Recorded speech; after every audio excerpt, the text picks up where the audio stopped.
Seja bem-vindo ao Ouro Porco, o canal de dois amigos que tem muito a falar e pouco a acrescentar. Sou o Clebinho, trato dos assuntos do Flamengo e hoje vim falar para vocês aqui sobre esse pós-jogo, né, de Flamengo e Cruzeiro no Maracanã. E aí, gostou da arbitragem do Ramon Abate Abel? Mas antes de ir direto para o vídeo, gostaria de pedir para você se inscrever no Ouro Porco, dar o like, porque se você deixar lá para o final do vídeo você esquece. Então, dado o recado, bora pro vídeo. Para começar, vamos falar das escalações, né? Eu, na hora que olhei os 11 iniciais do Flamengo, gostei.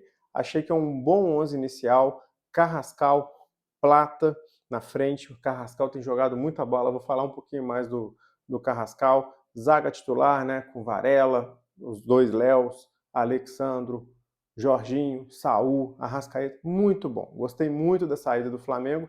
Só que um jogador se destacou negativamente nesse 11 inicial, que foi o Samuel Lino, né? Samuel Lino chegou muito bem no Flamengo, causou uma ótima primeira impressão ali desde a estreia contra o Atlético Mineiro, porém, nos últimos 3, 4 jogos ali, o desempenho dele tem caído bastante aqui e a torcida já, não vou dizer que começou a pegar no pé, mas já vai, quando ele erra, ele toma muitas decisões erradas, aquele drible dele que ele estava indo para cima, conseguindo encaixar os dribles, não estão entrando, então um pontinho de atenção aí para esses 11 iniciais, tanto porque ele foi substituído depois, o time até deu uma melhorada, mas a gente vai falar disso um pouquinho mais para frente também. E que jogo bem jogado, né, pessoal?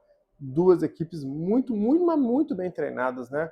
Então, assim, o Flamengo na proposta de sempre, propor o jogo, ter mais a posse da bola, mas não uma nota só, né? Joga pelo meio, joga pelas pontas, tem mais repertório, tem mais jogadores criativos para isso, então o Felipe Luiz consegue utilizar bem as peças que tem. Já o Cruzeiro, para esse jogo, veio numa proposta muito próxima ao do Corinthians no último jogo, né?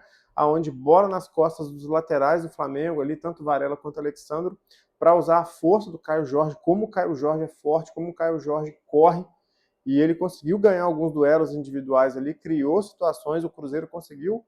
Foram as melhores estocadas do Cruzeiro, né? Foi nessas jogadas de enfiadas ali nas laterais para explorar a velocidade dos seus jogadores e assim, pô, deu certo, só não conseguiram fazer o gol, né? O Rossi teve uma partida muito boa também, vou falar do Rossi um pouquinho mais para frente, mas a estratégia do Cruzeiro era muito clara. E isso justifica a posição desses clubes na tabela, né? O Flamengo em primeiro, o Cruzeiro agora em terceiro, porque são muito bem treinados, tem investimento, tem técnico bom, então assim, nesse aspecto do jogo foi um jogo bom de ver. Eles são tão bem treinados que são times que tomam poucos gols, né? E para esse jogo especificamente, a gente viu uma quantidade grande de faltas dos dois lados, né? O Flamengo não é um time normalmente que tem um número de faltas alta, não acompanho tanto o Cruzeiro de perto, então não consigo dar um parecer mais legal sobre isso, mas a gente viu jogo com muita falta, falta de meio de campo, falta dura, falta no meio de campo, e se tem muita falta, tem muito cartão. Se tem muito cartão, tem intervenção do juiz. E os cartões acabaram sendo protagonistas desse jogo e o apitador, né, o soprador de apito, Ramon Abate Abel, foi protagonista mais uma vez. 4 minutos, em 20 minutos de jogo, a gente tinha 4 cartões amarelos, né? Pro lado do Flamengo, Alexandro e Carrascal, e eu achei cartões corretos, tá? Eu não achei cartões exagerados. E do lado do Cruzeiro, mais 2 cartões. Então, assim, já dava o tom que o Ramon ia fazer o controle do jogo, né, o controle da disciplina, usando a punição com o cartão amarelo, já para dar aquela moralizada no começo. Mas a partir do momento que em 20 minutos de jogo você tem 4 cartões, eu acho que isso prejudica um pouco o andamento da partida, porque os jogadores ficam extremamente cautelosos e você puxa o jogador adversário para cima de você, porque qualquer falta que você tiver, ele vai querer um cartão. Do lado do Cruzeiro, o Cruzeiro estava reclamando muito do Alexandro, né? O Alexandro tomou o cartão muito rapidinho, acho que com 6 minutos ele tomou o primeiro cartão do jogo, e ele fez 2 faltas depois, né, de ter tomado os cartões, e os cruzeirenses reclamaram muito, principalmente uma falta que ele escorregou ali e acertou, se eu não me engano, o Caio Jorge, e o Ramon Abate Abel estava perto, e ele não deu a falta, mas não deu cartão, ele entendeu que não cabia, e na minha opinião também não cabia. Então os cruzeirenses já saíram com essa raiva, né? ali da arbitragem. Do lado do Flamengo, né? Vou falar do Caio Jorge. O Caio Jorge matou um contra-ataque promissor do Flamengo ali no círculo central, se agarrando pela camisa ali o Saul, só falta, não deu cartão amarelo. Minutos depois, o Caio Jorge deu um carrinho no Bruno Henrique ali na lateral esquerda, tomou cartão amarelo. Será que não era para ter sido expulso também? Então, o que eu gosto de falar de arbitragem brasileira é uma postura muito duro porco, né? O Sequeto fala isso também. A gente não acredita muito nessas conspirações, sabe? Ah, a arbitragem é muito ruim, a arbitragem é contra o Cruzeiro, é contra o Flamengo. Não, eu acho que a arbitragem brasileira é ruim. E o jogo de hoje foi um exemplo, assim, excelente para ser dado. Porque se todo mundo saiu puto com a arbitragem, será que a arbitragem foi realmente boa? Será que o Amon Abachaebel conduziu bem o jogo? Eu queria escutar de vocês aí nos comentários o que vocês acharam da arbitragem dele. E no minuto 37 do segundo tempo, o lateral William do Cruzeiro, né, depois de um carrinho bobo ali que ele deu, né, chegou atrasado no Bruno Henrique, ele tomou o segundo cartão amarelo e foi expulso. E a partir da expulsão dele, trouxe o Flamengo para o campo, o Cruzeiro já tinha feito algumas substituições, entrou o Gabigol, mas fez menor diferença, até porque ele já entrou com o Cruzeiro com um jogador a menos, e quando ele apitou, né, o final do jogo foi um 0-0, apesar de um bom jogo, né, teve boas intervenções dos goleiros, ali o Cássio também fez uma partida boa.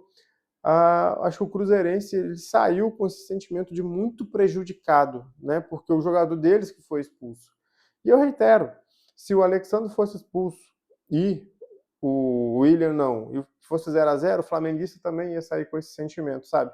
Então eu tento não levar a arbitragem para esse lado da conspiração. Eu prefiro acreditar que a arbitragem é ruim e que eu ainda torço para um dia ver uma arbitragem não profissional, porque profissional eles já são, mas uma arbitragem melhor, mais bem treinada, mais bem criteriosa, para não intervir tanto no espetáculo, não prejudicar tanto. E o assunto, olha só, esse vídeo aqui é totalmente, quase todo para falar de arbitragem, né?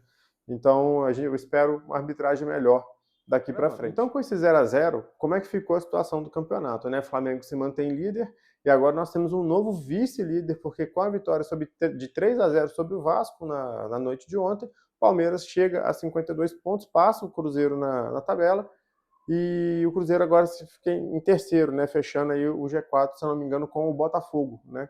Mas aí já na casa ali dos 40 pontos, com a distancinha maior. Acho que na briga do título realmente vão ficar aqui Cruzeiro, Palmeiras e Flamengo. Falando um pouco do jogo, né, dos destaques ali do que eu vi dessa partida. O destaque cruzeirense vai com certeza para Matheus Pereira. Mas e o Caio Jorge, Kleber? O Caio Jorge não fez uma partida exuberante hoje. Ele, no que foi acionado, ele tentou, ele brigou com os zagueiros, ele finalizou, ele fez o que tinha que fazer, mas na partida nele não foi um destaque do Cruzeiro, na minha opinião. O destaque, com certeza, hoje foi Matheus Pereira. Matheus Pereira joga bola pra carilha, ele joga muita bola, tudo do Cruzeiro passa no pé dele, até quando ele vai pegar a bola dos zagueiros ali para sair jogando, você vê que a jogada é melhor. Então, assim, o Matheus Pereira, o Cruzeiro tem um time bom, muito bom, até porque está na posição que está, mas o Matheus Pereira é muito para cima dos demais, sabe? E até pro nível do futebol brasileiro aqui, o Matheus Pereira com certeza seria titular de todos os times da Série A, inclusive do Flamengo. O Matheus é muito, mas ele é muito bom de bola. Do lado do Flamengo, eu coloco dois destaques hoje. Eu coloco o Rossi, porque o Cruzeiro foi perigoso, o Cruzeiro chegou algumas vezes no gol e o Rossi estava muito seguro hoje. Ele fez defesa de reflexo, ele fez defesa de chute de longa distância. A saída de bola dele, né, bola no alto, foi muito boa, que é uma coisa que a torcida critica. Então, assim, partidão do Rossi, que vive aí um grande momento do Flamengo. Já na linha, eu coloco o Carrascal. Eu estou bem impressionado com ele, né? Ele fez a estreia dele ali, timidazinho, papapá, mas nos últimos 2, 3 jogos ali, o Carrascal já tem 3 assistências, tem um gol, e fez boas partidas, e hoje foi mais uma boa partida. Uma pena que foi 0-0, ele não conseguiu marcar, não conseguiu dar uma assistência, mas a torcida também não, acho que não só eu, né? A torcida está encantada com o Carrascal, ele está se enquadrando bem no perfil do time, então acho que é mais uma peça valiosa e de muita qualidade que a gente tem no elenco. Mas o futebol brasileiro não para.